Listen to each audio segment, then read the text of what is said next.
సబ్కు నమస్తే. సమ్మర్ వచ్చిందంటే చాలు మామిడికాయల సీజన్ స్టార్ట్ అయిపోతుంది. ఇక అందరూ పచ్చళ్ళు పెట్టుకోవడం స్టార్ట్ చేస్తారు కదా!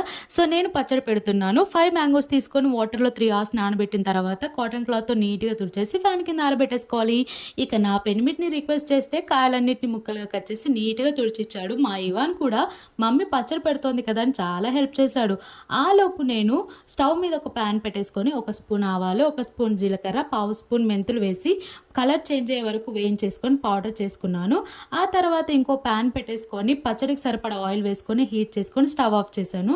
స్టవ్ ఆఫ్ చేసిన తర్వాతే కొంచెం జీలకర్ర, కొంచెం ఆవాలు, కొంచెం మెంతులు వేసి పోపు పెట్టుకోవాలి. ఆ తర్వాత ఆయిల్ అంతటిని చల్లారనివ్వాలి. ఇక ఒకే బౌల్తో మనం మెజర్మెంట్ చేసుకోవాలి. ఇక్కడ నేను తీసుకున్న బౌల్కి 2.5 కప్పులు మ్యాంగో ముక్కలు వచ్చాయన్నమాట. సో అదే కప్పుతో 1/2 కప్పు కారము, 1/2 కంటే కొంచెం తక్కువ ఉప్పు, మిక్స్ చేసి పెట్టుకున్న మెంతి పొడి అన్నీ వేసి కలుపుకున్న తర్వాత కొంచెం వెల్లుల్లి, మ్యాంగో ముక్కలు వేసేసి బాగా కలుపుకొని ఏదైతే డబ్బాలో మనం స్టోర్ చేసుకోవాలనుకుంటున్నామో అందులో స్టోర్ చేసుకోవాలి. ఇక 3 డేస్ తర్వాత చూద్దాము ఉప్పు కారం అంతా సరిపోయా లేదా ఇంకేమైనా యాడ్ చేయాలని. ఇక ఆ తర్వాత అదే గిన్నెలో కొంచెం వేడి వేడి అన్నం వేసుకొని కొంచెం నెయ్యి వేసుకొని కలుపుకొని మా వారు అలా ముద్దలు పెడుతుంటే హ్యాపీగా అనిపించింది.